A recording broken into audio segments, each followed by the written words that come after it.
At dahil meron ho kami swimming ngayon, ayan, nag-ihaw na ho ako ng inihaw na tilapia. Nagluto na din ako ng kaping barako. At kung naghahanap ka din ng magandang resort, di nilang ho yan sa Pathways Farm and Resort. Tatagpuan ho sa Barangay Wawa, Lumban, Laguna. Pwede nyo rin hong i-search sa Google Maps. Siguradong marerelax kayo at mag-e-enjoy. Hi mga katrops, magandang buhay! May pumasyal pala sa atin par mga katrops. Taga din nilang din ho sa Laguna, Siniluan at Paite. Ayan, at nagkape na muna kami habang nagkukwentuhan. Kaping barako para mas masarap sa umaga. Nung makatapos mga pagkape yan mga katrops, ay nagpicture lang kami para makauwi na sila. Isakto, meron tayong gulay na talong ay atin ho silang pinadalhan. Bali sa Caloocan daw silang nagtatrabaho, uuwi pa nga ho yan sila doon. Nagpasyal muna sila din. Ito pala yung mga katrops, yung mga reject natin talong. Maganda pa siya, reject na siya, gawa ho sa kulay. Hindi pa naman ho kagulangan, gawa ng hindi naman siya matigas. Pwede pa siyang gulayan, ipirito o kaya ho itok. Ito.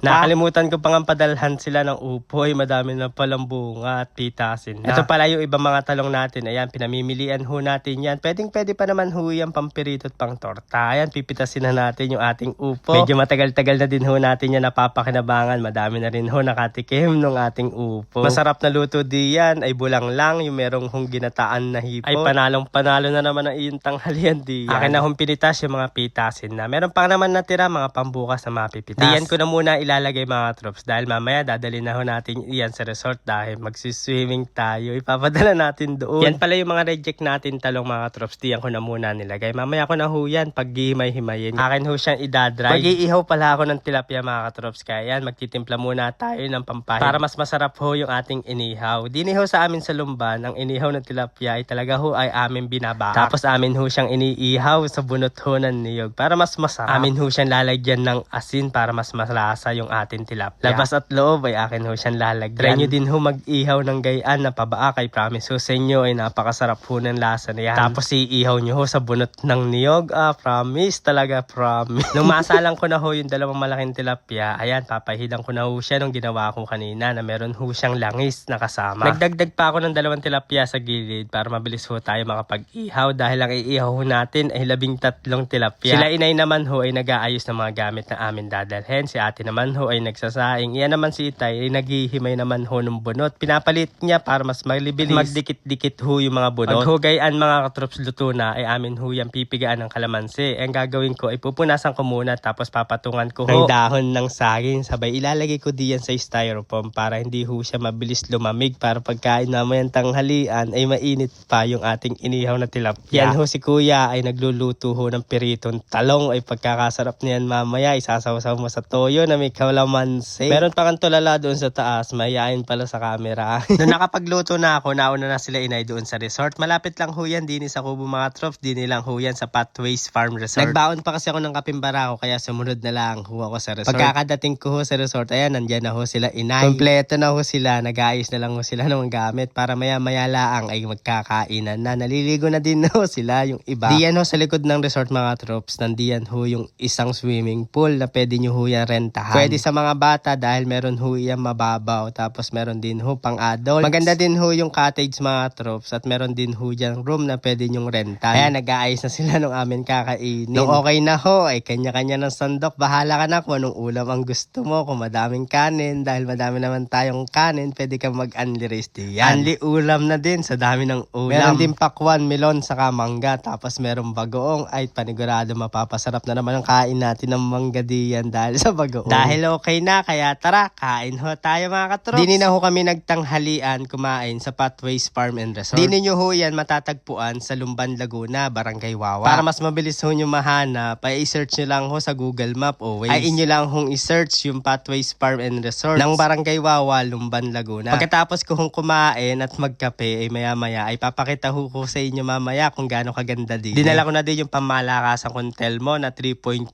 liters. Nilagyan ko at tinimplahan ng kapimbarako. May mga umuwi din ho galing QC. Tapos panay Tagalumban, Laguna ho kami. Na makakain at makapagpahinga. Ayan, magsiswimming na kami. Siyempre, hindi mawawala ang picturean. Yan ho pala sila Tita Mitch. Kasama ho nila sila Kuya Dennis at Ate Maki. Sila ho yung mga taga QC. Bumiyahe pa po sila papunta din sa Laguna. Madami ka din pwedeng pagpicturean na magagandang view mga katrops. Meron pa sila diyang slide na pwede mong pag-slidean diyan sa may swimming pool. Every 4 days pala ako namimitas ng talong lalo mga katrops, nag-harvest at nagbebenta. Yun nga lang, ay nag-adjust ako na isang beses. Noong nakaraan ay pa 3 days ako nagpitas. Kung gagawin ko kasi 4 days, ay aabot sakto din sa aming swimming. Kaya nag-adjust ako ng pa 3 days para hindi ho sila mag-abot. Kaya kahapon ako nagpitas. Kaya nag-enjoy na din kami sa pag-swimming, banding na rin. Di yan kasarap mag-picture lalo na kung may partner ka. Kung di yan ka pala mag-swimming mga katrops, ito pala yung mga view na iyong makikita.